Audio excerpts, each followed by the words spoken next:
Hello guys, how are you. मेरा नाम जसदीप कामरा है। I am director of Pulse IAS Jammu. Pulse IAS जिसका कि हेड ऑफिस मुखर्जी नगर दिल्ली में है, जो कि हम लोग आईएएस के एस्पिरेंट्स को तैयारी कराते हैं और साथ में ही स्टेट सिविल सर्विसेज के एग्ज़ाम की तैयारी कराते हैं, जैसे हमारे JNK में JKS का एग्ज़ाम है। ओके, तो आज से हम एक सीरीज़ स्टार्ट कर रहे हैं जिसका नाम है step by step guide on how to clear civil services exam. ठीक है, ये step it is for beginners. Okay, ये बिगिनर्स के लिए है और it will be a step by step guide. Daily इसका एक वीडियो आएगा। ठीक है, डेली इसका वीडियो आएगा और आपको ये बिल्कुल स्टेप बाय स्टेप गाइड करेगा कि आईएएस के एग्ज़ाम के लिए और साथ में ही स्टेट सिविल सर्विसेज एग्ज़ाम के लिए आप लोग तैयारी कैसे कर सकते हैं। ओके, तो बिल्कुल ये रिलायबल सीरीज़ होएगी। ये सीरीज़ ज्वाइन करके आपको कहीं और जाने की ज़रूरत नहीं है। पूरी तरह से ये फ्री सीरीज़ होएगी और आप पूरी तरह से इसके ऊपर रिलाई कर सकते हो। ठीक है, आपको इधर उधर भी जाने की ज़रूरत नहीं है। ठीक है, आज इसका पहला वीडियो है। ओके गाइस, तो सबसे पहले हम देखते हैं कि जो किन लोगों को हम टारगेट करेंगे इस वीडियो में, यानी कि किन लोगों के लिए ये वीडियो बेनिफिशियल होएगी। ठीक है, तो जनरली आईएएस की तैयारी जो है वो बच्चे स्टार्ट कर देते हैं कुछ 10th क्लास के बाद, कुछ स्टार्ट करते हैं ग्रेजुएशन के बाद और कुछ स्टार्ट करते हैं मास्टर्स डिग्री लेने के बाद। ठीक है, तो बहुत बड़ा एज ग्रुप है। ठीक है, जो इस एग्ज़ाम को तैयारी जो इसकी स्टार्ट करता है। तो हम क्या करेंगे, हम बीच की एज को निकालेंगे, यानी कि हम उस एज को टारगेट करेंगे। मतलब इसमें सारों को टारगेट करेंगे। बेसिकली ये जो वीडियो है ये बिगिनर्स के लिए है। चाहे आप लोग मास्टर्स के बाद आप तैयारी स्टार्ट कर रहे हो मास्टर्स करने के बाद तैयारी स्टार्ट कर रहे हो, या ग्रेजुएशन करने के बाद तैयारी स्टार्ट कर रहे हो, या 10th करने के बाद तैयारी स्टार्ट कर रहे हो, या 12th करने के बाद तैयारी स्टार्ट कर रहे हो, यानी कि आप फर्स्ट या सेकंड या थर्ड ईयर में हो ग्रेजुएशन के। जिस मर्जी ईयर में आप हो, जिस मर्जी एज ग्रुप में हो और आप आईएएस की तैयारी स्टार्ट कर रहे हो, ये वीडियो आपके लिए। तो हम बेसिकली आप ये जनरली ज़्यादातर बच्चे तैयारी आजकल 12th के बाद स्टार्ट करते हैं। ठीक है, सबसे ज़्यादा तो तब स्टार्ट करते हैं जब ग्रेजुएशन हो जाती है, बट आजकल एक ट्रेंड बहुत ज़्यादा चल रहा है कि 12th के बाद तैयारी स्टार्ट कर देते हैं और ये बहुत अच्छा ट्रेंड है। ठीक है, ट्रेंड क्या कह लो, ये अप्रोप्रिएट थिंग है। ठीक है ना, क्योंकि ये एग्ज़ाम बेसिकली ग्रेजुएशन होने के बाद ही आप दे सकते हो। इवन कि आप फाइनल ईयर में जब आप ग्रेजुएशन के हो तब भी आप दे सकते हो। ठीक है, लेकिन तैयारी इसकी अगर आप ग्रेजुएशन के बाद करोगे तो एटलीस्ट साल 2 साल आपके तैयारी में जाएंगे, तो फिर आप लेट हो जाओगे, यानी कि 22-23 साल आपकी एज हो जाएगी। 21 साल में जनरली आपकी ग्रेजुएशन कंप्लीट होती है। 21 साल ही वो एज है जब यूपीएससी में आप पहला अटैम्प्ट दे सकते हो। तो बेटर यही है कि आप 21 साल में ही पहला अटैम्प्ट दो जब आप एलिजिबल हो। ठीक है, तो अगर आप उसके बाद तैयारी स्टार्ट करते हो, 21 के होने के बाद तैयारी स्टार्ट करते हो, तो साल की तैयारी लगाओ, उसके बाद 6-7 महीने की प्रैक्टिस लगाओ, 1.5 साल का, तो फिर 22-23 में ही आप एग्ज़ाम दे पाओगे। जो यंगेस्ट आईएएस ऑफिसर बनते हैं वो 21 साल की एज से ही बनना स्टार्ट हो जाते हैं। तो बेटर तो यही रहता है कि 12th के बाद तैयारी स्टार्ट कर दो, ये बेस्ट रहता है। ओके, तो ये वीडियो मैं दोबारा से बोल देता हूँ, उनके लिए है, चाहे आप जो मर्जी चीज़ कर रहे हो, या 11th में हो या 12th में हो, या कॉलेज के फर्स्ट या सेकंड या थर्ड ईयर में हो, या मास्टर्स कर चुके हो आप, या मास्टर्स कर रहे हो अपनी, तो आप तैयारी स्टार्ट कर रहे हो, तो ये वीडियो आपके लिए। तो हम इसमें स्टेप बाय स्टेप गाइड आपका बनेंगे और आपको गाइड करेंगे। ठीक है, तो देखिए जनरली पहला स्टेप, जो भी यूपीएससी आईएएस की तैयारी करता है या स्टेट सिविल सर्विसेज की तैयारी करता है, तो उसके दिमाग में पहला क्वेश्चन ये आता है कि भाई इस एग्ज़ाम का प्रोसेस क्या है, इस एग्ज़ाम का कितनी स्टेजेस होती हैं, कैसे होता है, ये कितना टफ है। ठीक है। जनरली लोगों को लगता है ये बहुत टफ एग्ज़ाम है, ये सबको पता होता है कि ये एग्ज़ाम बहुत टफ है, ठीक है। तो टफ़ तो है, ये सबको पता, लेकिन कितना टफ़ है, और क्या साइंस वालों के लिए टफ़ है या आर्ट्स वालों के लिए टफ़ है या कॉमर्स वालों के लिए टफ़ है, ये चीज़ उनके दिमाग में आती है। तो सबसे पहला क्वेश्चन तो यही है। दूसरा क्वेश्चन आपके दिमाग में ये आता है कि इस एग्ज़ाम को तैयारी स्टार्ट करनी है तो जाना कहाँ है, यानी कि क्या लेना है, सबसे पहले परचेज़ क्या करना है, कोचिंग लेनी है या घर से बैठ के तैयारी स्टार्ट करनी चाहिए, ठीक है। बुक्स लेनी है या किसी को अपना गुरु बना ले तो वो हमें तैयारी कराए, या कोई सीनियर हो जो आईएएस बन चुका है उससे गाइडेंस ले। तो जनरली ये देखा गया है कि जो आईएएस और केएएस बन जाते हैं, आईएएस वाले तो पकड़ में नहीं आते, लेकिन जो केएएस वगैरह अपनी स्टेट्स के बन जाते हैं उनके पीछे पीछे लोग दौड़ते हैं कि भाई बताओ आप हमें कैसे तैयारी करें। और वो लोग कुछ गाइड करते हैं, कुछ गाइड नहीं भी करते हैं। गाइड करेंगे भी तो 1 घंटा बैठ के आपको समझा देंगे, फिर 1 घंटे में वो कितनी चीज़ें बताएंगे, उनमें से आप कितना याद रखते हो, कितना भूल जाते हो, तो ये भी डिपेंड करता है, ठीक है। तो सबसे पहली चीज़ मैंने बोली कि आप लोगों को ये लगेगा कि भाई ये एग्ज़ाम टफ़ तो बहुत है, क्योंकि आपको ये लगेगा कि जो टीचर्स हमारे बोलते थे कि आईएएस टीचर्स उन्हीं को ये चीज़ बोलते थे कि आप आईएएस का एग्ज़ाम दो जो टॉपर्स होते थे। एवरेज बच्चे को कभी टीचर नहीं बोलते थे कि आप आईएएस का एग्ज़ाम देना। इवन के पेरेंट्स भी जो बच्चे टॉपर होते हैं स्कूल कॉलेज में उन्हीं को बोलते हैं कि भैया आप आईएएस का एग्ज़ाम देना, लेकिन एवरेज बच्चे को कोई नहीं बोलता। तो क्या एवरेज बच्चा इस एग्ज़ाम को क्लियर कर सकता है? बिल्कुल कर सकता है। अगर आप गूगल करके देखोगे कि एवरेज बच्चे का सक्सेस रेट क्या है इस एग्ज़ाम के अंदर, ठीक है, as compare to a topper, तो आपको इसका आंसर मिल जाएगा, ठीक है। और अगर आपको आंसर मिले तो मेरे को भी भेजना, ठीक है, और वो पॉजिटिव ही होगा, ठीक है, वो पॉजिटिव ही है, ठीक है। तो इसलिए आप लोग सबसे पहले तो ये डीमोटिवेट नहीं हो कि आप एवरेज हो तो आप ये एग्ज़ाम क्लियर नहीं कर सकते। इवन कि ये एक फैक्ट है कि जो टॉपर बच्चे होते हैं वो ओवर कॉन्फिडेंट हो जाते हैं। वो कहते हैं हम तो कर ही लेंगे, हमने आज तक टॉप ही किया है, हम ये एग्ज़ाम में भी टॉप कर लेंगे। और कई बारी वो ड्रास्टिकली मिसकंसीव्ड होते हैं इस कुछ चीज़ को लेकर, और वो इस एग्ज़ाम में फेल भी हो जाते हैं। और जो एवरेज बच्चा होता है वो कहता है यार हमने तो 10th में 12th में कभी मार्क्स लिए नहीं। अब किसी तरीके से वो अगर मोटिवेट हो जाता है कि मैंने आईएएस आईपीएस आईएफएस करना है, मोटिवेट हो जाता है, किसी तरीके से भी हो सकता है, कोई मूवी देख के, कोई पेरेंट्स के कहने पे, या कोई फ्रेंड के कहने पे, या उसका फ्रेंड कर रहा है तैयारी, तो एग्ज़ाम क्लियर करने का आपको मोटिवेशन कहीं से भी मिल सकता है। अगर आप हो गए हो तो अब आप सोचते हो कि यार मैंने मार्क्स तो आज तक लिए नहीं, लेकिन ये एग्ज़ाम मैंने नहीं छोड़ना, ये मैंने करना ही करना है क्लियर। तो आप एक चीज़ देखना कि आप में कभी ओवर कॉन्फिडेंस नहीं होगा। इनफैक्ट आप कॉन्शियस हो गए कि यार मैं कहीं गलती ना कर दूँ, क्योंकि इस एग्ज़ाम को टॉपर भी दे रहे हैं तो मैंने उनसे आगे निकलना है। तो आप इस चक्कर में उनसे आगे निकल जाते हो, ठीक है। कई बार ये ऐसा देखा गया कि टॉपर्स का प्रीलिम भी पास नहीं होता, लेकिन जो एवरेज स्टूडेंट्स हैं वो प्रीलिम भी पास करते हैं, मेंस भी पास करते हैं और इंटरव्यू भी पास करते हैं, क्योंकि वो कॉन्शियस होते हैं, वो डरे हुए होते हैं। डर बड़ा ज़रूरी है। अगर आप डरे हुए नहीं होगे, आप बोलोगे ये तो चुटकी का खेल है, तो ये चुटकी का खेल नहीं है। इस एग्ज़ाम के लिए एफ़र्ट लगता है, ठीक है।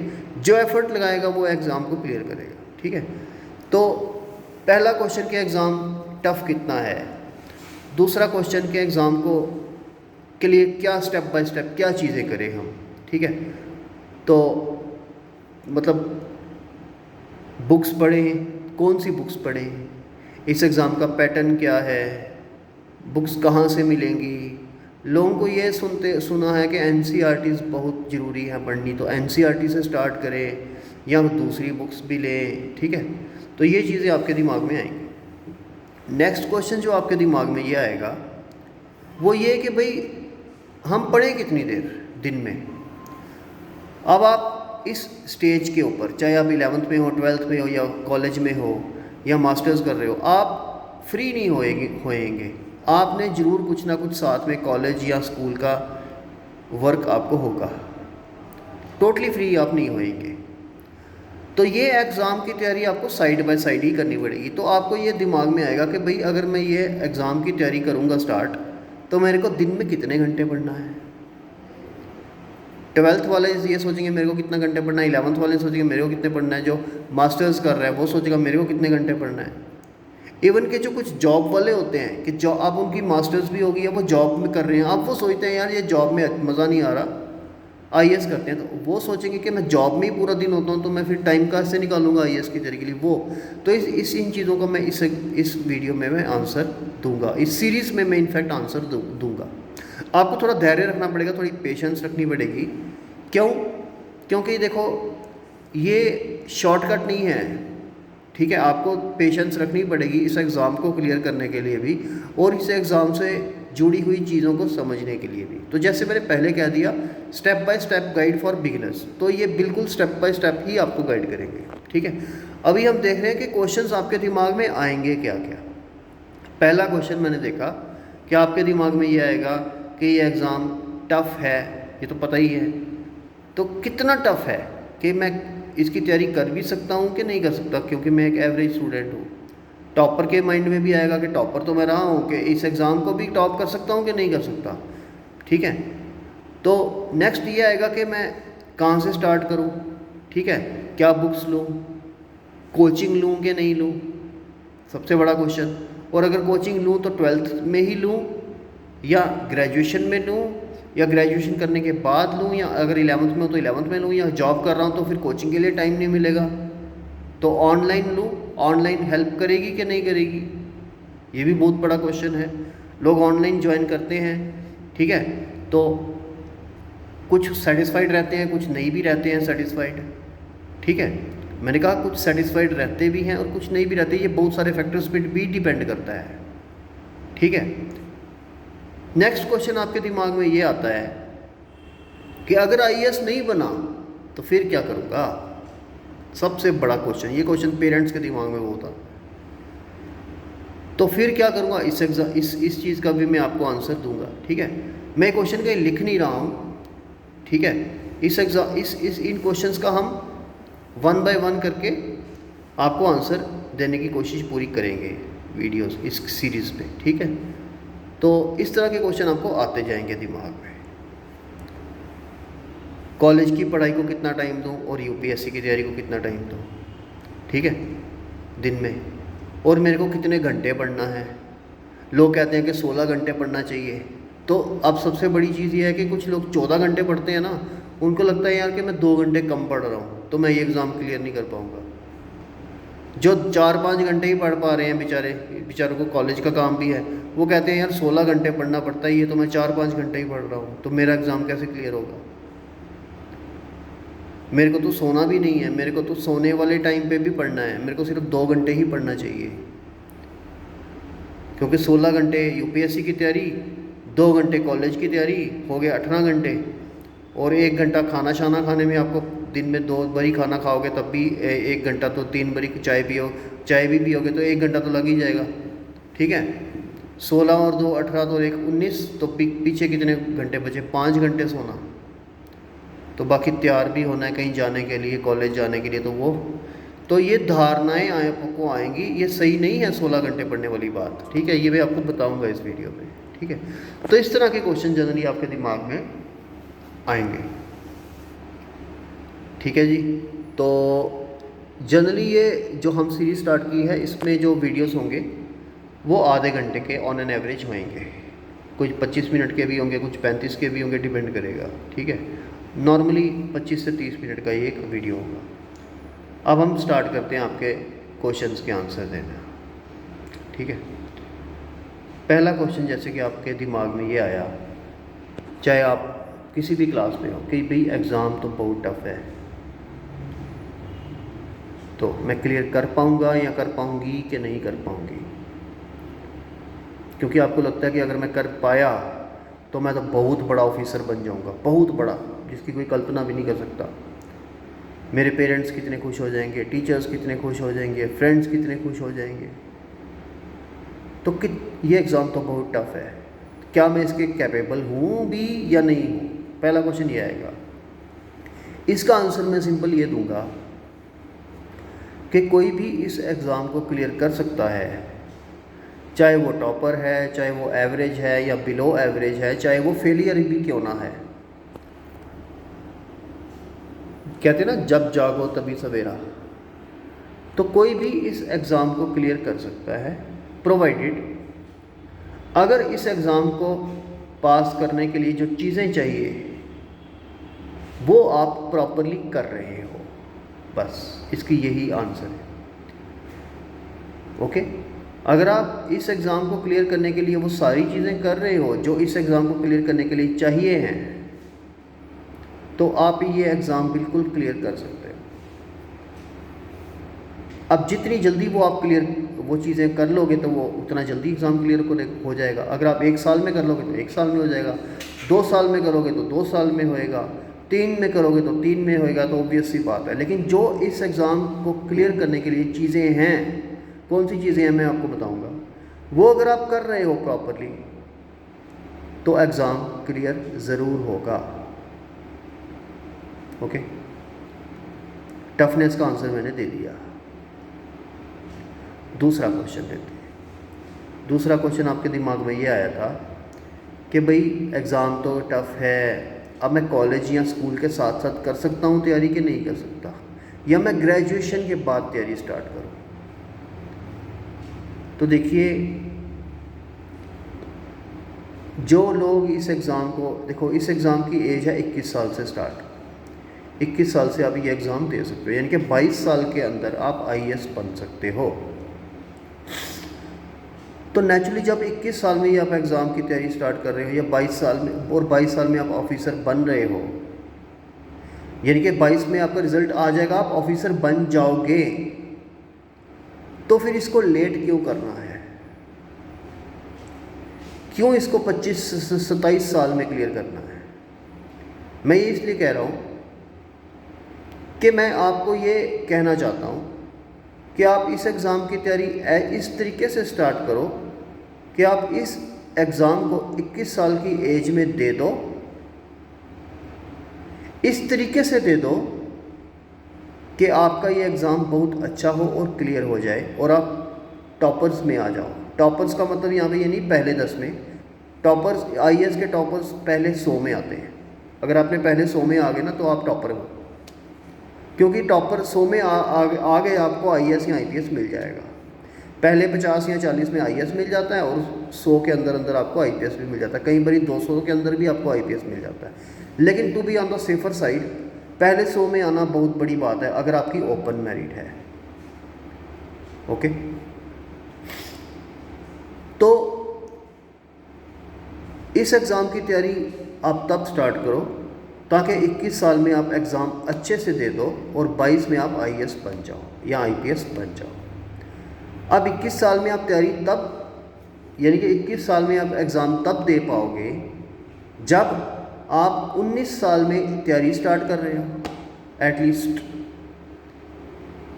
मैं 2 साल मान के चल रहा हूँ, क्योंकि साल की तो तैयारी है ही है। अगर आप कोचिंग लेने जाओगी तो भी मिनिमम साल की कोचिंग होएगी। अगर आप सेल्फ स्टडी करोगे तब भी साल लगना है। हाँ, अगर आप आपने कॉलेज या स्कूल के साथ साथ तैयारी कर रहे हो तो इस IAS की तैयारी को साल नहीं लगेगा, फिर डबल टाइम लगेगा, यानी 2 साल लगेंगे। 3 साल भी लग सकते हैं अगर आपके कॉलेज का शेड्यूल ज़्यादा टाइट है तो। कुछ कॉलेजेस का शेड्यूल टाइट होता है, यानी कि वो साइंस सब्जेक्ट्स में ग्रेजुएशन कर रहे होते हैं, उनका शेड्यूल टाइट होता है। आर्ट्स वालों का शेड्यूल थोड़ा कम टाइट होता है, कॉमर्स वालों का नॉर्मल होता है। ठीक है, यानी कि सबसे कम टाइट शेड्यूल आर्ट्स वालों का होता है, उससे ज़्यादा कॉमर्स वालों का, और उससे ज़्यादा साइंस वालों का, सबको पता है। तो आप लोग इस एग्ज़ाम की तैयारी उसी हिसाब से स्टार्ट करो। ठीक है, अपने शेड्यूल को देखते हुए। तो ऑन एन एवरेज 12th के बाद बेस्ट टाइम है इस एग्ज़ाम को तैयारी स्टार्ट करने का, यानी कि साथ में ही आप कॉलेज में जाओगे, साथ में ही इस एग्ज़ाम की तैयारी स्टार्ट कर दोगे। 3 साल आपको मिलते हैं मिनिमम BA करने के लिए। अगर आप इंजीनियरिंग कर रहे हो तो 4 साल मिलते हैं। ठीक है, लेकिन इंजीनियरिंग का शेड्यूल BA से ज़्यादा टफ होता है। ठीक है, वो भी चीज़ मान के चलो। तो कुल मिला के आपको 2-3 साल मिलते हैं तैयारी करने के लिए, जो उसमें आप तैयारी स्टार्ट करो कॉलेज के साथ साथ ही स्टार्ट करो, और जब आपका फाइनल ईयर आता है इस पोजीशन में आ जाओ कि आप ये एग्ज़ाम दे सको। और दे सको का मतलब ये नहीं कि सिर्फ लिख कर वहाँ पे अटैम्प्ट करके आ जाना है कुछ, अब पास होगा या फेल होगा ये नहीं पता। दे सको का मतलब ये है कि जब देना है तो फिर अच्छे से देना, नहीं तो देना ही नहीं। कुछ लोग कहते हैं सिर्फ प्रैक्टिस के लिए देंगे, तो प्रैक्टिस अगर आपको करनी है तो मार्केट में बहुत सारी मॉक टेस्ट आते हैं, तो आप वो प्रैक्टिस करने के लिए कर सकते हो। एग्ज़ामिनेशन हॉल में जाके प्रैक्टिस नहीं करनी है, इतना बड़ा रिस्क नहीं लेना है, ठीक है। अगर एग्ज़ामिनेशन हॉल में जाना है तो अच्छे से तैयारी करके जाना है, ओके। तो मैंने आपको बोला 12th के बाद बेस्ट टाइम है तैयारी स्टार्ट करने। नेक्स्ट क्वेश्चन पे आ जाते हैं कि तैयारी तो स्टार्ट कर दी 12th के बाद, कुछ ने 11th के बाद 10th के बाद कर दी, तो वो तो बेस्ट है, वो और ज़्यादा बेस्ट है, ठीक है। कुछ जो ग्रेजुएशन के बाद कर रहे हैं वो भी ठीक है, लेकिन अब वो 1-2 साल लेट हो जाएंगे IAS बनने के लिए, यही चीज़ है बस। लेकिन अगर वो नहीं कर सके तैयारी, अब जो हो गया सो हो गया, कहते हैं जब जाके तभी सवेरा। अब कुछ 29 साल में स्टार्ट करते हैं, 32 साल तक एज है, 29 साल में भी स्टार्ट करते हैं, तो वो ये थोड़ी सोचेंगे भी मैंने तैयारी तो 11th में स्टार्ट करनी चाहिए थी, अब मैं रहने देता हूँ। ऐसी बात नहीं है, तैयारी जब भी आप स्टार्ट करो, जब जागो तभी सवेरा। लेकिन आप IAS बन जाओ, ये इंपॉर्टेंट है। हाँ, 21-22 साल में बन जाओ वो बेस्ट है, ठीक है ना बनने से तो अच्छा है आप 29 में बन जाओ, IAS तो बनोगे ना, अपना सपना तो पूरा करोगे ना, 21 में करो या 30 में करो, ओके। तो नेक्स्ट क्वेश्चन ये है कि अगर मैं अपनी स्कूल या कॉलेज के साथ तैयारी कर रहा हूँ, तो भाई स्कूल या कॉलेज के साथ तैयारी करने वहाँ पे भी टाइम देना पड़ेगा, यहाँ पे भी टाइम देना पड़ेगा। तो स्कूल कॉलेज की पढ़ाई का मैं नहीं देखूँगा यहाँ पे कितना टाइम आप दे रहे हो, वो तो 1-2 घंटे भी दिन का पढ़ोगे तो हो जाएगा। मैं फोकस करूँगा UPSC की तैयारी के ऊपर। तो यहाँ पर आपने कितना टाइम देना है, सपोज़ करो आप 12th में हो, 12th आपने क्लियर कर लिया, फर्स्ट ईयर में आ गए, तो आपने तैयारी भी स्टार्ट कर दी UPSC की। अब आप ये देखो कि UPSC की तैयारी स्टार्ट करने के बाद आपने दिन में कितने घंटे देने हैं इस तैयारी को, ठीक है। तो दिन में अगर आप 7-8 घंटे दे रहे हो अपने कॉलेज के फर्स्ट सेमेस्टर में या सेकंड सेमेस्टर में 7-8 घंटे दे रहे हो तो ओके है, प्रोवाइडेड अगर आपके ये जो 7-8 घंटे हैं ये बिल्कुल क्वालिटी वाले हैं। ये नहीं है कि आप साथ में गाने सुन रहे हो और ध्यान सॉन्ग्स में है और तैयारी आप UPSC की कर रहे हो। हाँ ठीक है, कुछ गाने सुनते हुए भी कईयों को आदत होती है तैयारी करने की, प्रोवाइडेड अगर आपको याद भी पूरा हो रहा है और आपको आपके कंसेप्ट्स भी पूरे क्लियर हो रहे हैं, तो आप गाने सुन के भी करो तो कोई टेंशन नहीं है, प्रोवाइडेड अगर आपको भी याद पूरा हो रहा है और आपके कंसेप्ट्स पूरे क्लियर हो रहे हैं। ऑन एन एवरेज 8 आवर्स, 2 घंटे आप कॉलेज का पढ़ लो, 10 घंटे हो गए। इस 10 घंटे के अलावा अभी कुछ नहीं करो। जो 16 घंटे वाली थ्योरी है वो तब आएगी जब आपका UPSC का मेंस होगा, अभी नहीं। एग्ज़ाम UPSC के मेंस से 3 महीने पहले 16 घंटे वाली थ्योरी अप्लाई होएगी, ठीक है। अभी आपने 8 घंटे पढ़ना है। जो 11th में है वो 4 घंटे भी पढ़ेंगे तो बहुत है, 4 घंटे, 3 घंटे भी पढ़ लो तो बहुत है, ठीक है। जो ग्रेजुएशन कर चुके हैं उनको ज़्यादा पढ़ना पड़ेगा, 12-13 घंटे, ठीक है। जो मास्टर्स कर चुके हैं उनको भी 12-13 घंटे, ठीक है। और मास्टर्स वालों को मैं इतना बोल दूं कि आप मास्टर्स कर चुके हो तो कभी भी ये ओवर कॉन्फिडेंट नहीं होना कि मैंने मास्टर्स की हुई है तो मेरा एज है बाकियों के ऊपर, ऐसा नहीं होता है। आपने मास्टर्स कर ली होगी, कोई चक्कर नहीं है, लेकिन जो लोग 12th के बाद ही तैयारी स्टार्ट कर रहे हैं ना, वो ज़्यादा शार्प हैं आपसे, उनके रिफ्लेक्सेस ज़्यादा शार्प हैं, ये भी आप माइंड में रखो। और जो वो GS के वो जो कंपोनेंट्स पढ़ेंगे ना, आप भी पढ़ोगे वो भी पढ़ेंगे, तो वो ज़्यादा अच्छे से रिमेंबर कर सकते हैं आपसे, ठीक है, और ज़्यादा अच्छे से कंसेप्चुअल क्लैरिटी ला सकते हैं। ये चीज़ आप माइंड में रखना, मैं आपको डिमोटिवेट नहीं कर रहा हूँ मास्टर्स वालों को, लेकिन ये कह रहा हूँ ओवर कॉन्फिडेंट नहीं होना है। मैं ये चाहता हूँ आपका सबका क्लियर हो, मास्टर्स वालों का भी क्लियर हो, ग्रेजुएशन वालों का भी क्लियर हो, जो ग्रेजुएशन कर चुके हैं उनका भी क्लियर हो, और जो 11th में अभी तैयारी कर रहे हैं उनका भी क्लियर हो। सब मेरे लिए सब बराबर है। मेरा मतलब ये, मेरे कहने का तात्पर्य ये है कि आप लोगों का क्लियर होना चाहिए। ओवर कॉन्फिडेंट नहीं होना है कभी आपने इस तैयारी को लेकर कि मेरे को सब आ गया है, मैंने तो मास्टर्स की हुई है, मैं तो IIT से हूँ, मैं तो डॉक्टर हूँ, एम्स से डॉक्टरी करी हुई है।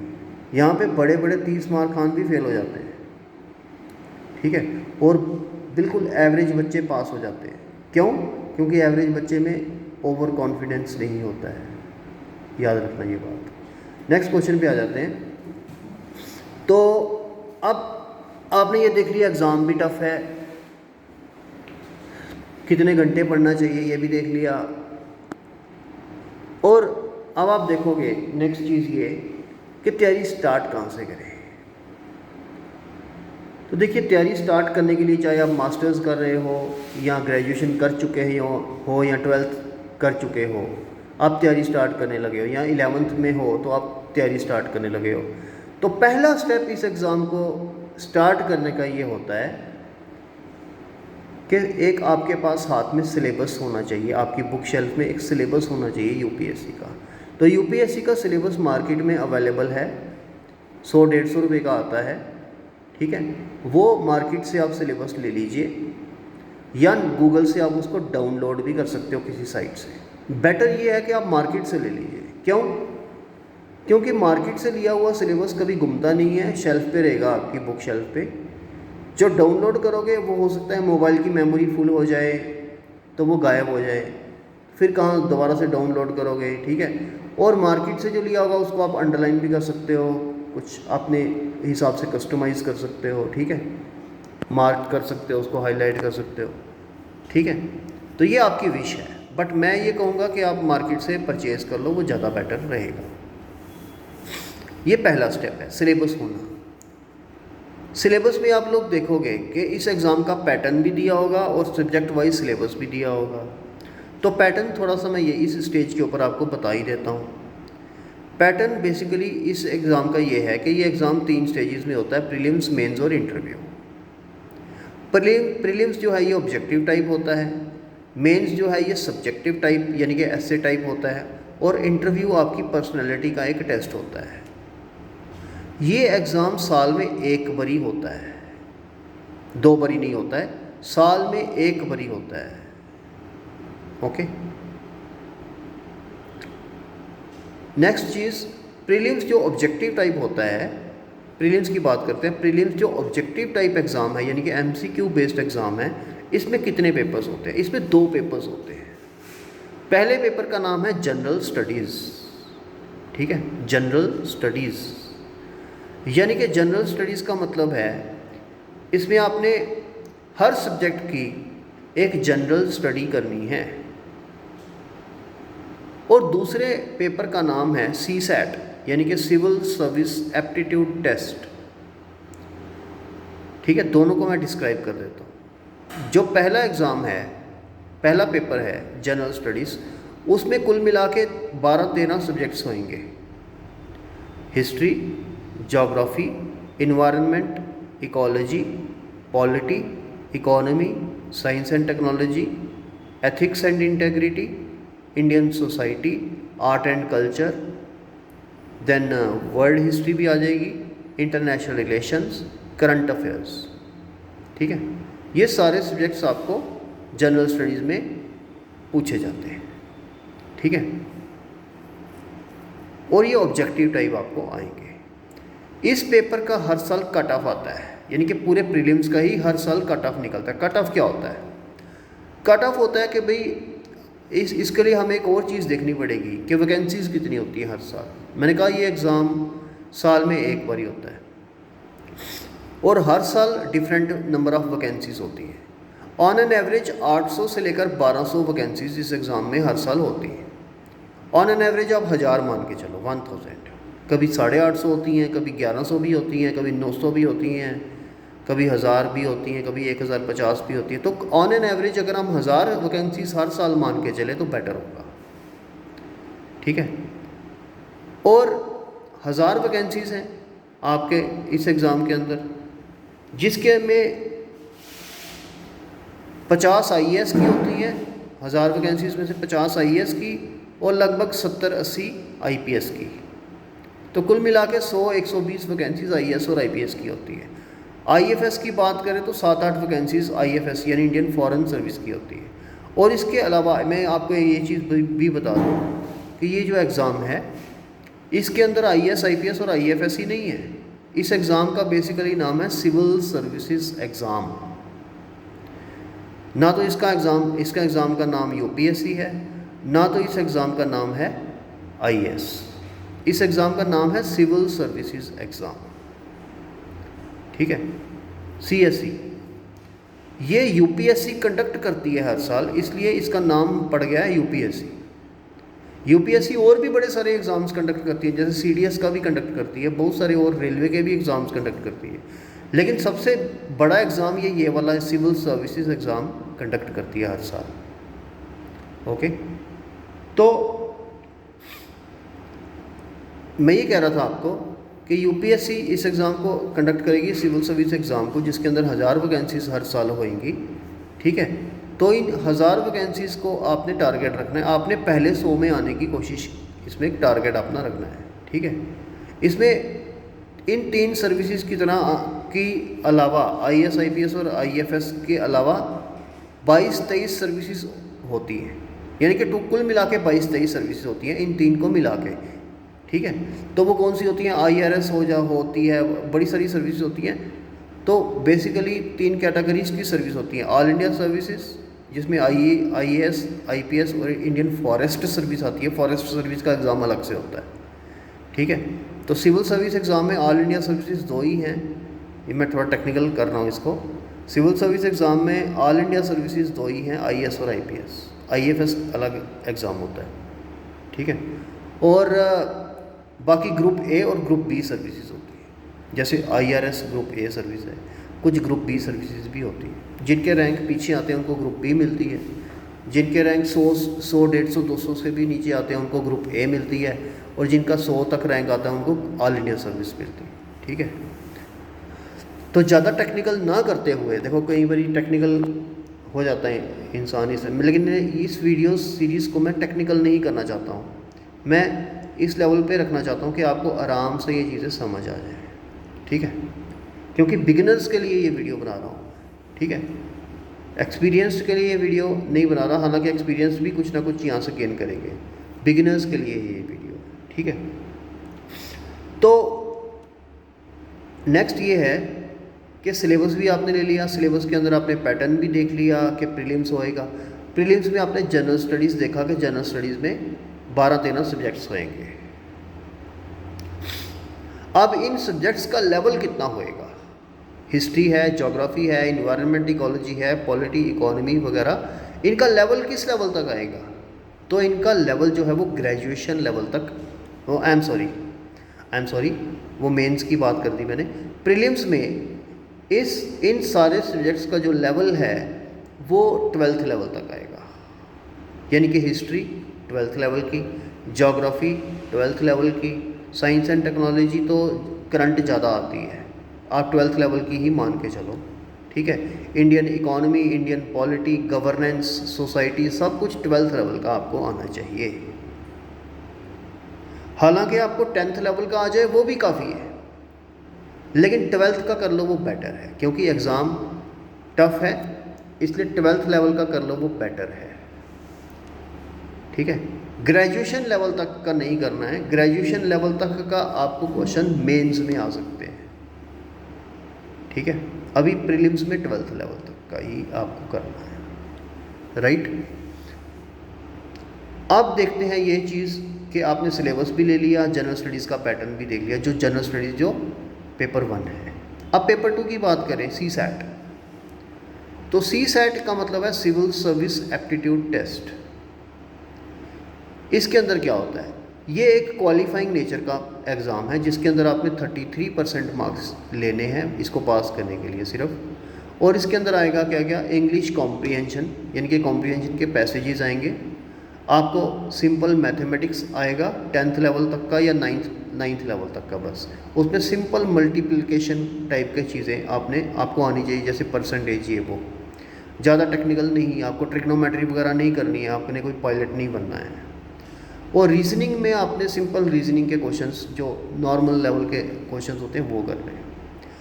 मैं ये यहाँ पे एक चीज़ नोट करना चाहूँगा आपके लिए कि कॉम्प्रीहेंशन यहाँ पर टफ आती है, फ़िलोसफिकल टाइप की कॉम्प्रीहेंशन पैसेजेस आते हैं और उसके अंदर आपको कई बारी पैसेजेस की समझ नहीं आती है। इसके लिए आपको न्यूज़पेपर पढ़ने की हैबिट बनानी चाहिए। आपको एक अच्छा रीडर अगर आप हो, मैगज़ीन्स बुक्स वगैरह पढ़ते रहते हो, तो आपके लिए ये बहुत हैंडी होगा। चीज़ों को समझना आपको तभी आएगा कॉम्प्रिहेंशन पैसेजेस को, जब आप रीडिंग काफ़ी करते हो। ठीक है, तो सी सेट भी हो गया, जनरल स्टडीज़ भी हो गया प्रीलिम लेवल तक का। नेगेटिव मार्किंग, यस, इसमें नेगेटिव मार्किंग होती है और 1/3 के लेवल की होती है। यानी कि आपने अगर 3 क्वेश्चंस गलत कर दिए तो आपका जो एक क्वेश्चन ठीक था वो गलत कर दिया जाएगा, यानी कि 1/3 दोनों में, सी सेट में भी और जनरल स्टडीज़ में भी। ठीक है, तो इस तरह से आपका प्रीलिम्स होगा। ठीक है, अभी हम मेंस की बात अभी इस वीडियो में नहीं करेंगे, इस स्टेज पे नहीं करेंगे। ठीक है, नेक्स्ट आपको क्या चीज़ करनी है, आपने प्रीलिम्स का सिलेबस आपने जो आप सिलेबस लोगे मार्केट से, मैंने जो सिलेबस बोला था आपको लेने के लिए, जो आप सिलेबस लोगे उसमें बेसिकली प्रीलिम, मेंस और इंटरव्यू सारा सिलेबस होगा। ये नहीं होगा कि प्रीलिम का अलग से सिलेबस आता है, मेंस का अलग से सिलेबस आता है और इंटरव्यू का अलग से सिलेबस एक ही होता है सिविल सर्विस एग्ज़ाम का, उसमें हर चीज़ आपको मिल जाएगी।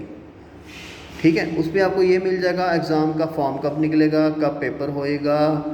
ठीक है, और प्रीलिम किस लेवल का आएगा, यानी कि प्रीलिम में क्या क्या सब्जेक्ट्स होंगे, मेंस में क्या क्या सब्जेक्ट्स होंगे और इंटरव्यू में क्या चीज़ें पूछी जाएगी, सिलेबस होगा वो। ठीक है, तो सिलेबस की बात की। अब आ गई बुक लिस्ट। अब नेक्स्ट लेवल ये आ जाता है, आपने ये भी देख लिया कितने घंटे पढ़ना है, आपने ये भी देख लिया कब पढ़ाई स्टार्ट करनी है, 11th में करनी है, 12th में करनी है, ग्रेजुएशन के बाद करनी है और कब से करनी है। अब आपने ये सिलेबस भी ले लिया, अब आपने ये देखना है कि भाई पढ़ना कहाँ से है, बुक लिस्ट कौन सी चाहिए, कहाँ से लेनी है बुक्स, कितनी बुक्स लेनी है। मैं आपको ये बता दूँ कि 13-14 सब्जेक्ट्स जनरल स्टडीज़ में हैं। हर सब्जेक्ट की अगर आप एक बुक भी लो तो 500-600 रुपये की एक बुक आएगी, तो आप कर लो 12 से मल्टीप्लाई। ठीक है, तो लगभग 12-13 हज़ार की आपकी बुक्स जनरल स्टडीज़ की आ जाएंगी। ठीक है, इसके अलावा आपको सी सेट की भी जो है वो 3-4 किताबें अच्छी चाहिए। ठीक है, वैसे तो कंबाइंड भी आती है, लेकिन कंबाइंड से अच्छा ये रहता है कि एक एक अलग अलग बुक ले ली जाए, वो ज़्यादा बेटर रहता है। ठीक है, तो मैं फिर से बोलूँगा, कंबाइंड से बेटर रहता है एक एक अलग अलग बुक अगर ले ली जाए हर सब्जेक्ट की, वो ज़्यादा बेटर रहता है। तो स्टार्टिंग में ही आपका जो खर्चा होगा बुक्स का वो 12-13 हज़ार, सी सेट का भी मिला लीजिए, ऐसे ये इसका सी सेट का मिला लीजिए, एटलस वगैरह मिला लीजिए, तो आपकी टोटल कुल मिला के 12-13 हज़ार की बुक्स जो है वो बन जाएंगी। अब ये सवाल पैदा होता है कि कुछ बच्चों को पैसे मिलते हैं घर से, कुछ बच्चों को पैसे नहीं मिलते हैं घर से, तो सबसे बड़ा सवाल ये भी है कि बुक्स इकट्ठी लें सारी की सारी या एक एक करके लें। इस क्वेश्चन का मैं आपको आंसर कल दे दूँगा। ठीक है, आज वीडियो काफ़ी लंबी हो गई है, तो बुक्स कौन कौन सी लेंगे इसका भी मैं आपको एक हिंट कल दूँगा कि कौन कौन सी लेनी चाहिए बुक्स। ठीक है, इस एग्ज़ाम के लिए। और एटलस कब लेनी है, अभी लेनी है या बाद में लेनी है, ये सारा कुछ चीज़ें मैं आपको कल बताऊंगा। ठीक है, मैं आपको वीडियो के शायद पहले बता चुका हूँ मेरा नाम, और मैं इंट्रोडक्शन अपनी एक बारी दोबारा आपको बता देता हूँ। मेरा नाम जसदीप कामरा है।